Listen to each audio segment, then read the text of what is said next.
Hi കൂട്ടുകാരെ, അപ്പോൾ എല്ലാവർക്കും എൻ്റെ വീഡിയോയിലേക്ക് സ്വാഗതം. ഇതെൻ്റെ യൂട്യൂബ് ചാനലിലെ എൻ്റെ ആദ്യത്തെ വീഡിയോ ആണ് കേട്ടോ. അപ്പോൾ എല്ലാവരും ഇത് കാണുന്നവരൊക്കെ എൻ്റെ ചാനൽ സബ്സ്ക്രൈബ് ചെയ്ത് സപ്പോർട്ട് ചെയ്യണം. പിന്നെ ലൈക്ക് ചെയ്യാനും കമൻറ്റ് ചെയ്യാനും മറന്നു പോകരുത്. അപ്പോൾ ഞാൻ ആദ്യമായിട്ട് എൻ്റെ ചാനലിൽ ചെയ്യുന്ന വീഡിയോ എന്ന് പറഞ്ഞാൽ ബീഫ് റോസ്റ്റ് ആട്ടോ ചെയ്യാൻ പോകുന്നത്. അപ്പോൾ എൻ്റെ സ്റ്റൈലിലാണ് ഞാൻ ചെയ്യുന്നത്. എല്ലാവർക്കും ഇതിങ്ങനെയാണോ എല്ലാവരും ചെയ്യുന്നതെന്ന് എനിക്കറിയില്ല. അപ്പം ഞാൻ ചെയ്യുന്നത് ഇങ്ങനെയാണ് കേട്ടോ. അപ്പോൾ ഞാൻ അതിനാവശ്യമായ ചെറിയ ഉള്ളി, സവാള, മല്ലിച്ചപ്പ്, പിന്നെ ഇഞ്ചി, വെളുത്തുള്ളി അതൊക്കെ ഞാൻ എടുത്തിട്ടുണ്ട്. ബീഫ് ഞാൻ നല്ലോണം മസാലയൊക്കെ ഇട്ട് തിരുമ്മി കുക്കറിൽ വെച്ചിട്ടുണ്ട്.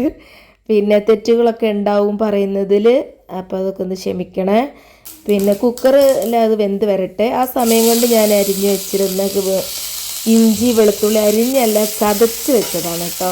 ചതച്ച് വെച്ച ഇഞ്ചി, വെളുത്തുള്ളി അത് വഴറ്റി അതിൽ ഞാൻ 2-3 പച്ചമുളക് നീളത്തിൽ കീറി അത് ഞാൻ നല്ലോണം വഴറ്റി അത് മൂത്ത് വരുന്ന സമയത്ത് ഞാൻ അരിഞ്ഞ ചെറിയ ഉള്ളി ചേർത്ത് കൊടുത്തു. പിന്നെ അരിഞ്ഞ് വെച്ച സവാള അതൊക്കെ നല്ലോണം ചുമന്ന കളറാവുന്നിട വരെ വഴറ്റി കൊടുത്തു കേട്ടോ. അത് വഴറ്റി കൊടുത്ത് പിന്നെ അതിൽ ഞാൻ ഉപ്പ് കുറച്ചൊന്ന് കളറ് മാറി വന്നിട്ടാണ് ഉപ്പ് ചേർത്ത് കൊടുക്കുന്നത്.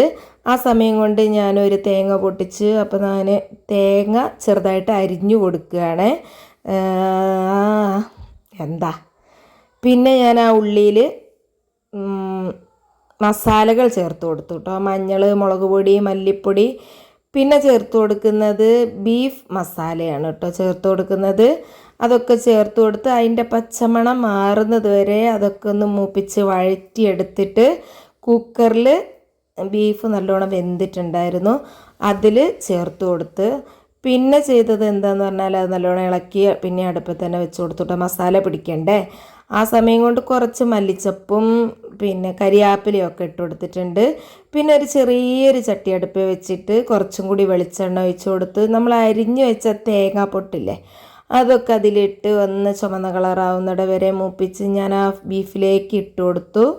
പിന്നെ അത് ഒന്ന് പറ്റി നമ്മൾ റോസ്റ്റിൻ്റെ അത്രയും പരുവം ആവുന്നത് വരെ റെഡിയാക്കി കൊടുത്തു. ഒന്നും പറയാൻ കിട്ടുന്നില്ല, ഞാൻ ആദ്യമായിട്ട് വോയിസ് ഓവർ കൊടുത്ത് ഒരു ലോങ് വീഡിയോ ചെയ്യുന്നതാണ്.